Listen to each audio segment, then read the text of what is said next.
দেখেন আজকে গাড়িটা কত টাকা দিয়ে কিনি আর কি গাড়িটা কিনি দেখেন শুধু না, ওনারা ডাইরেক্ট ফালাইয়া রাখছে দেখছেন, মানে কি যে বলবো, এত দামি একটা গাড়ি, এত শখের একটা গাড়ি, এত লাগে সমস্যা চেঞ্জ করে দিলে তো হয়। তারপর আঙ্কেল আমরা একটু,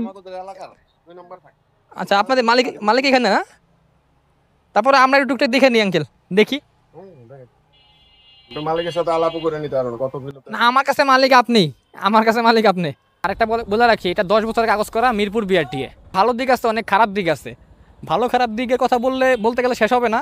ট্যুর দিবেন না ভাই, তাদের জন্য অস্থির ভাই। সোফা যারা ট্যুর দিতে চান, ঠিক আছে, মানে লং রাইড করবেন, তাদের জন্য অস্থির। আর আমার সাথে যে ভাই আসছে, উনি যে আসলে ওনার ওয়েট বেশি, তো সে কারণে ওনার জন্য আপনার এটা পারফেক্ট গাড়ি। এটা আমি সাজেস্ট করছি যে আপনি চাইলে এই গাড়ি নিতে পারেন, এটাই পারফেক্ট হবে। এখানে আইল্যান্ড দিয়ে ভরা রে ভাই, গাড়িটা আমি ছাড়তেও পারতাছি না, টান দিয়ে ছাড়বো সেটা বুঝতেছি না। হাইট কিন্তু ভালোই আছে। এটা আপনার চলছে কত কিলোমিটার, 6306 কিলোমিটার জেনুইন আছে।